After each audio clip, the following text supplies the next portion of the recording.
Thank goodness the playoff drought is over. We no longer have to talk about it before every single season. But are Sacramento Kings fans putting the most pressure on the organization for long-term success? My colleague from ABC 10, Walt Gray, joins me to discuss that and more right here on Locked On Kings. You are Locked On Kings, your daily Sacramento Kings podcast, part of the Locked On Podcast Network, your team every day. And now, ladies and gentlemen, it is that time for another episode of Locked On Kings. Hello and welcome into Locked On Kings, your podcast hub for Sacramento Kings coverage all off-season long. My name is Matt George. I have the privilege of being your host here. I'm a Sacramento sports reporter and producer for ABC 10 News in Sacramento. And I was thinking about this a couple of days ago, and I know I mentioned it on a past podcast. Like, when the Kings first came to Sacramento, they were bad for a while, right? They were bad through the remainder of the 80s and the majority of the 90s. Even though fans continued to support them, they just weren't a good basketball team. And then finally, we got into the late 90s and early 2000s and that golden era of Sacramento Kings basketball. And that was an extended period of winning where the Kings, we know, should have won an NBA championship, won the Pacific Division multiple times, were the best team in the NBA for a number of seasons. That period of winning made at least that first chunk of losing a little more bearable, or we don't really think about it, or we don't really talk about it. Well, of course, since then, we've been through 16 seasons, almost 17 years, or around 17 years of absolute crap. That has finally come to an end. The playoff drought has finally come to an end. Is there the expectation now from Sacramento Kings fans? Is there the expectation from the city, maybe even the demand from the city that now that long drought is behind us, one, we never come close to that ever again, and two, we are owed as a city and as a fan base another extended period of winning. That expectation from the fan base, it might not be as intense this season as it could be next season or in future seasons. But I do think that there's not going to be a patience again here in this city for losing to even a percentage of the level of what Kings fans have gone through for nearly the last 2 decades. So I didn't want to discuss this alone. I wanted to discuss this with someone who's been in Sacramento a long time, who's very familiar with the sports scene in this city, someone who has spent a lot of time covering the Sacramento Kings in their time here. Walt Gray, one of our lead anchors at ABC 10, has a history in this town of covering sports, also covered sports in other markets as well.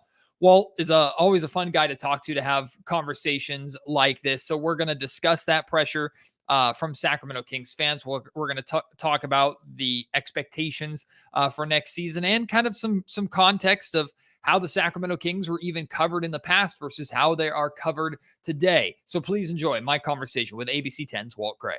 It's always extra fun when I have colleagues of mine from ABC 10 on the Locked On Kings podcast. Walt Gray is back with me. Now, Walt has a long history, not just in news here in Sacramento, but also covering Sacramento Kings basketball. And before we get into the main thing we're talking about, Walt, I want to get into that history in a second, but I don't think we've ever talked about this. You are actually a neighbor of Kings general manager Monte McNair. So everybody wants to know, what's Monte like as a neighbor, number one, and number two, from the basketball side of things, do you think he's been vindicated at this point, not just with winning NBA Executive of the Year, but the big moves that he's made? He's now the only guy since Jeff Petrie to be able to get this team to the playoffs, and he did it in his first ever stop as the general manager. Do you think he's been vindicated at this point? Petrie and McNair, two Princeton guys, right?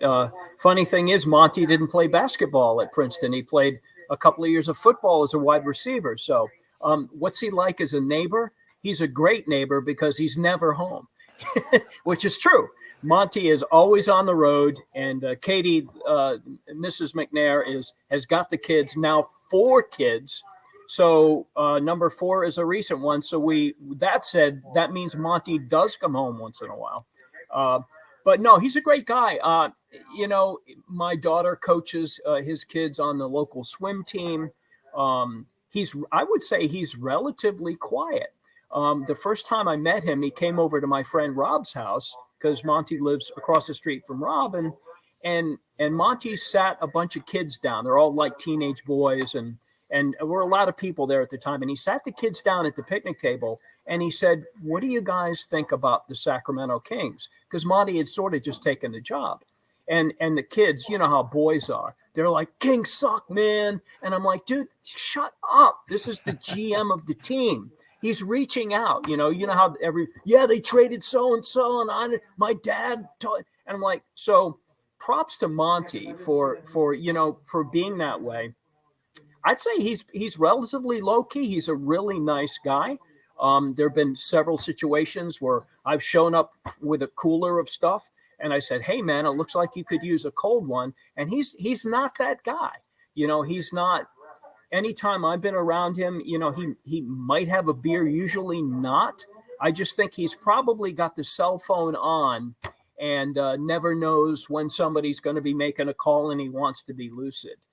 To your first question, do I think he's vindicated? He did a great job in a short amount of time with rebuilding a mess that's been around for decades. And a lot of the mess he was cleaning up was from upstairs with the team. Let's be honest. So I think he's all the way around. I think he's got the team on the right path, and he's not going for the quick fix, which we can talk about later.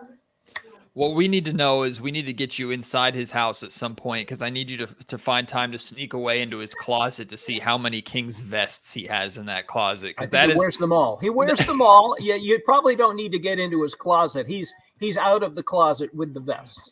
He's always wearing them. And one of these days, the Sacramento Kings are going to get privy to starting to sell those things, because I think they'd sell like crazy. Well, you getting one? Do you want one? Do you think that's a good look for you, Matt?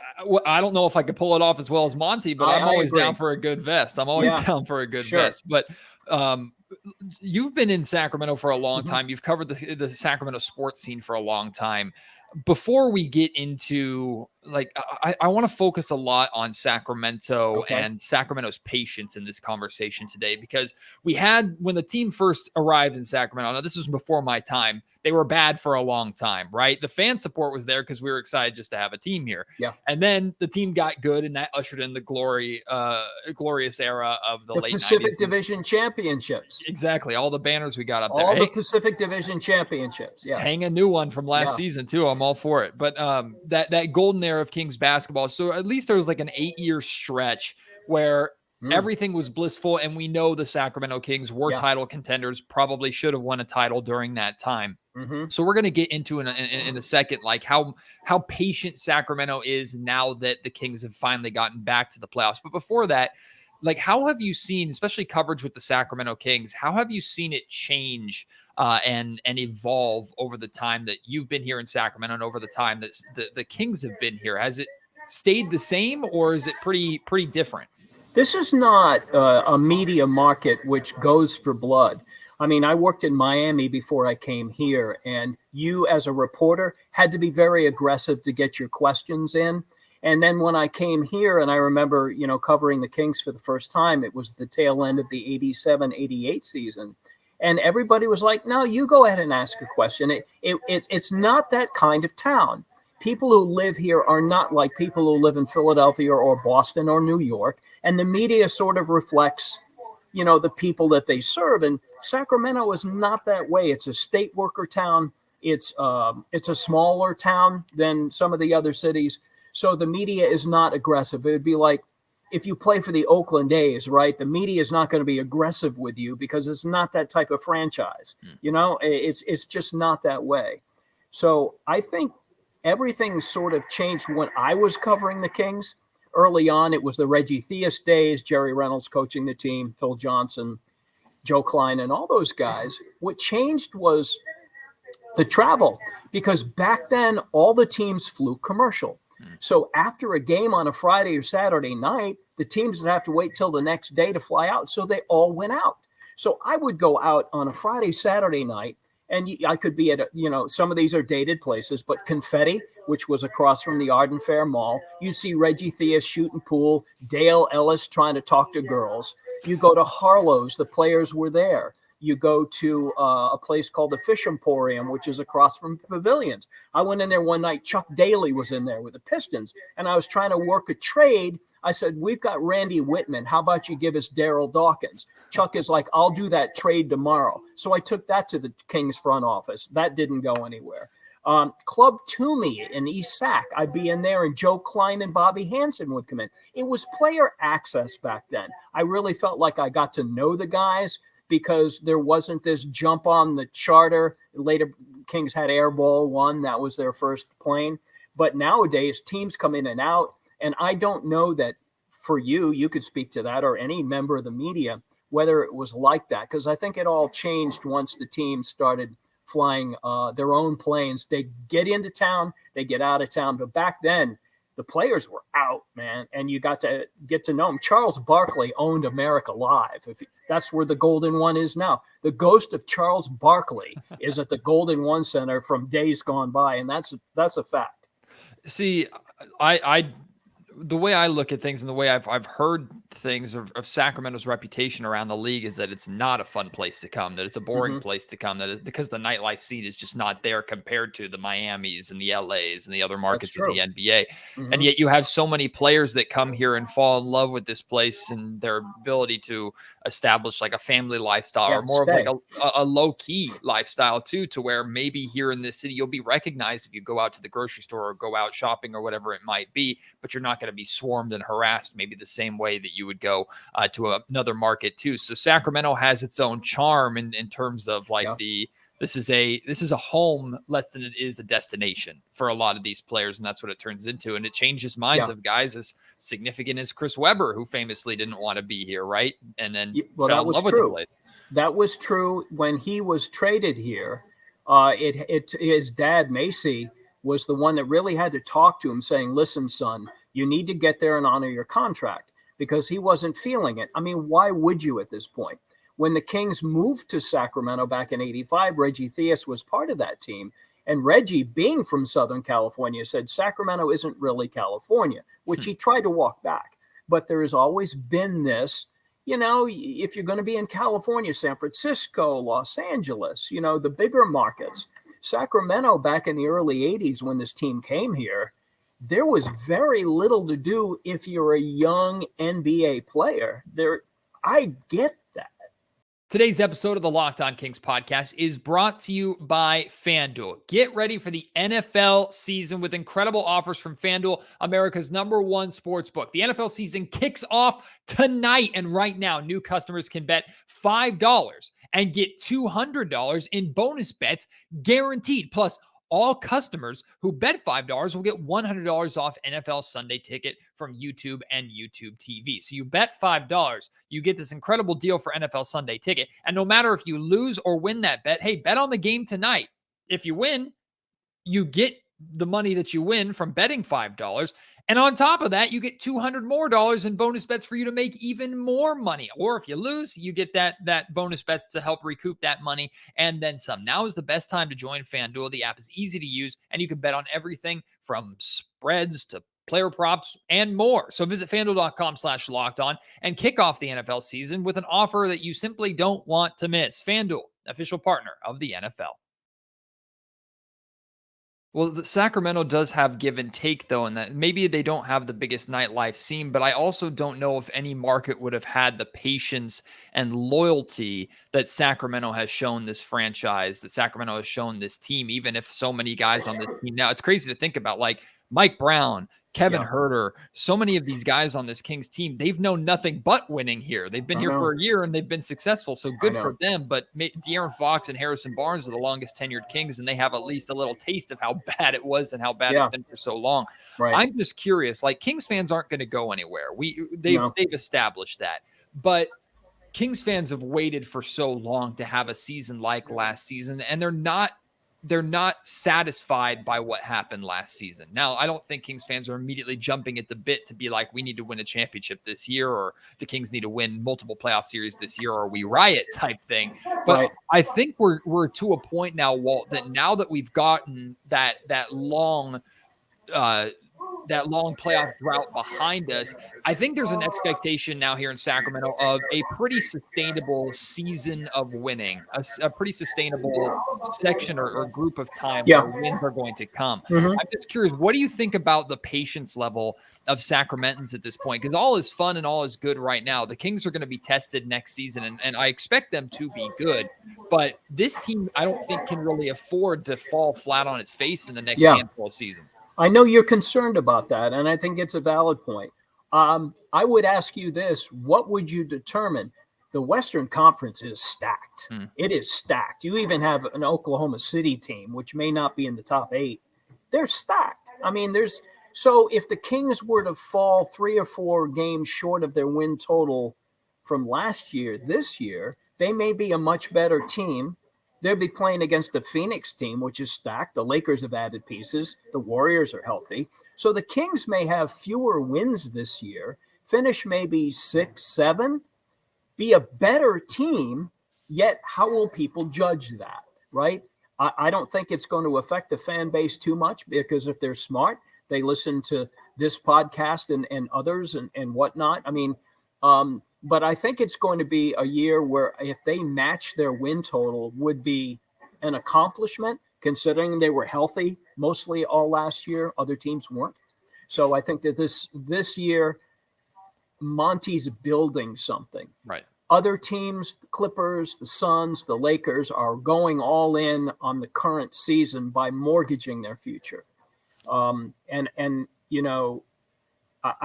think, in the words of the great philosopher Henry Turner, the Kings had what they needed to get the job done last year. They accomplished their goal. There were people who were screaming, we need to get John Collins, man. We need to trade at the break for Matisse Thybulle. It's like, slow down. The idea is to just make the playoffs. Next year, growth. Year 3, more growth. Maybe year 4, we're talking about competing for a championship when the other teams like Phoenix and the Clippers are complete toast because they've gone all in on this year, next year, or last year. I don't know what Phoenix is going to have in 5 years when the Kings are building for that moment. No, I agree with that 100%. To be clear, outside of completely falling on their face, like, I don't think Sacramento or the Kings can do anything to really upset Sacramento more than maybe minor disappointment of, dang it, it was the Suns year, or it was the Nuggets year again, or something like that, kind of what you're alluding to. And I think Monty has built, I mean, he now has his starting lineup. The shortest term contract out of the starting 5 is 3 years. So he has a core 5 that are going to be together for the next 3 seasons, assuming things go right. And that's the choice of Monty. If Monty wants to move on from one, he can. Malik Monk's contract comes up at the end of the season. That's going to be interesting, considering that in key games, playoff games, in the last 2 minutes, not only is he on the floor, but he's the go-to. Right. In a lot of situations, even though he's not starting. If you lose him, if he has a type of year this year that he had last year, he's going to have to get paid. And somebody's going to be paying him. So again, you can't lose a guy like him, but he's sort of the next man up that we have to figure out based on contracts. See, I'm very confident in the fact that, 1, he will have a better season than last season, and number 2, that he will want to remain with the Sacramento Kings just based off of a list of circumstances. But regardless, like, Monty's building a group here that he believes will be here for. He's trying to set himself up essentially for a dynasty, which is exactly what you want to accomplish what the Warriors did, which is you have a group of players that are together for so long that they win multiple championships over a 8-10 year span. Now, there's a risk factor to that too, because if you commit all this money to this group and they can't get you there, now suddenly you're tied up a little bit. Now, but we don't. You made a good point. I'm sorry to interrupt you, but you brought up the Warriors. A little bit of a pet peeve of mine with Bob Myers, who's been canonized and has done a fantastic job. But he set that franchise up to transition from their current group of great veterans into the Wiseman Poole era. Yeah. Those guys are gone. That was their transition to keep that train rolling, and he whiffed on both of them.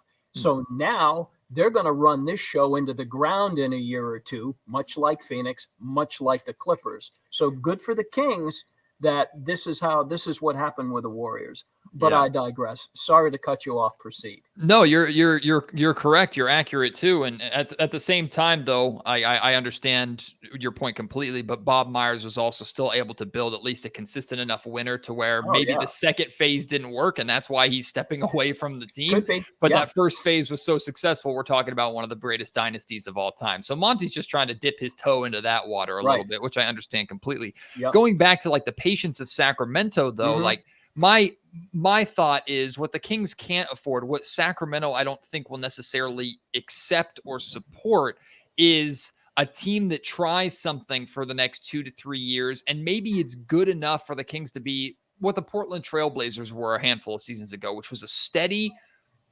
postseason presence that maybe made a deep run once, but it never really felt like they were going to win anything. I think some Kings fans would accept just being in the playoffs consistently and not winning just because of how bad the last 16 years were. But if the Kings go through 3 or 4 seasons of that and then decide to hit the big block at TNT and send Fox out and send Sabonis out and try to fix things again and enter another rebuild, something that soon I think might turn a lot of Kings fans off, which we're projecting 3-4 years down the road at this point, and hopefully it's in a much better situation than what I brought up. I'm just curious if Monty or the Kings in any way feel the pressure of those expectations from a fan base that is elated to finally be back, but expects you to remain. I would say that's a very good point. I'm not feeling that that's going to be in play for this year. I think that the meter is going to start running on that after this next season is over, maybe midway through the following season, sort of a progress report. Are we getting to that point in year 3 or 4 of this era that we're right in a position where we're right there? Or are we still, our problem is we're a small market team, okay? I don't know about finances and all that, but it just seems like some other teams have this endless pool of free agent money. And again, Sacramento, when they're playing well, free agents will come here. We saw that with the era in 2000, where we were picking up people right and left, to fill holes. But unless this team is super competitive, you can't really sell Sacramento as a free agent destination unless it's a really good reason. Because let's face it, you're a young guy, you're in the NBA, you're chasing money. You'd rather live and work in Miami, Los Angeles. I don't know about Dallas or Houston. I strike that, but there are other cities that you can play and live in and be pleasant and have a great life. But Sacramento has never been that way. The fans have been there for us, but they're really historically, I don't want to say there's nothing else to do, but unless Greg Lukenbill bought the Kansas City Kings and stole them and moved them here, we would not have an NBA team based on our own merits. We stole somebody else's team, and that's why we have the Kings. Well, to that point, Walt, like the inability or the struggle that it's always been for the Sacramento Kings to acquire free agents and attract free agents. What do you think about McNair's decision to essentially run the same team back and add some additions to the side that could be really big, like Duarte and Sasha Vezenkov? But for the most part, this core is the same. Monty is betting heavily on internal improvement. There is a case to be made to run it back. You had a team that plays very well together. They share the ball, much like the Kings teams of around 2000, specifically mostly when Chris Webber was hurt. The team was on the cover of Sports Illustrated. They had the best record in the NBA at the time, and Webber was out. That team just moved the ball. And when Chris came back, he demanded the ball a lot more. I think they went 8-11 down the stretch when he came back, and it wasn't the same team. But I think that I think this team is fine running it back, considering the other teams which are adding huge pieces, and we don't know if it's going to work. Look at whoever signs James Harden. It's like, this is going to work. These 3 superstar teams. And I think running it back is the smart play, considering there's no guarantee with these other franchises that signing big pieces makes a difference in the world. And whatever we saw from the Kings last year, I think running it back is fine. I don't have a problem with that. Although a lot of people were screaming for free agent signings and all that kind of stuff. I'm like, Monty doesn't seem to be that way. He seems to be the guy that at the trading deadline is not going to make a stupid deal just to make a deal. Matisse Thybulle, what was that going to do? Or in the offseason, who's to say? And we don't know whether he had a number of things on the table where he could have signed people. A lot of people are like, he didn't do anything. How do you know? He could have had 2 or 3 deals that just weren't right, and he didn't do them. So that's fine. Yeah, Monty is a sneaky general manager in the best way possible, because he's clearly not afraid to make a big swing, a la the Sabonis Tyrese Halliburton move that he was ripped to shreds for, and has since proven. Now Sabonis is under a little bit of heat right now for how he performed in the playoffs. And what was that, Matt? Explain to me again. You have a guy who played that way all year, who was remarkable, and then all of a sudden, all I could think was the right adjective was, for the Warriors series, he was discombobulated. Yeah, I mean, literally to the point of catching the ball, going off his knee, his ankle. It was like, okay, at this point, we need to keep the ball away from him, which wasn't him all year, right? You couldn't game plan for that. It just happened. Yeah, I think, game plan is the correct term. I think the Warriors executed an excellent game plan to take Sabonis out of his comfort zone and force him on a massive stage to make decisions that he hadn't had to make all season long, especially when it comes to that mid-range jumper. And I think it's good that he had faced that kind of adversity. And I also think we're going to get a good time. The home opener for the Kings this season is against the Golden State Warriors. The Kings and Warriors play 3 times before December. So I'm not necessarily saying the Kings have to win that home opener, have to win 2 or all 3 of those games against the Warriors to get validation or vindication or whatever from what happened in the playoffs. But we're going to see the Warriors do the same thing against Sabonis. And is both Sabonis and are the Sacramento Kings capable of overcoming that, addressing that? Because it's not all on Sabonis. His teammates could have done better, but certainly Sabonis was the one put on an island and isolated. Yeah. And clearly he wasn't comfortable taking that mid-range jumper. So I think it's great. They're playing the Warriors at home in game 1. Let's get this out of our system. Let's find out right away. Let's see how the Warriors attack Sabonis, and let's see if, adjustments have been made and he's gotten that out of his system, and then we go forward. So I think it's great. And by the way, the cheapest seat for the game against the Warriors in game 1, $118 right now, back row, upper level, lower level going for about $320. Those are the Kings prices, never mind the aftermarket stuff. So people are excited about this game. Matt, if they go 0-4 again, they did that last year. I don't think anybody's going to sweat that. I'd be surprised if that happened. But 0-4, when they were 0-4 last year, I think people were sweating that. Oh, yeah. I do. And then they just blew it up after that. So I kind of wonder, why were they 0-4 and then played so great? Why would they start 0-4? I don't know, but it worked out. I appreciate Walt for joining me here on Locked On Kings. Kind of an interesting, different, fun conversation. I don't know if I hope you enjoyed it as much as I enjoyed it. And I'm curious, how you feel about, what is your patience level at with the Sacramento Kings? I assume the majority of us have the expectations that the Kings are going to be good this season, that they're going to be fun, that they're going to be very watchable this season, and are going to be a team that is definitely in the conversation to get back into the playoffs. I don't think too many of us are expecting the Kings to make a tremendous leap or be contenders this season.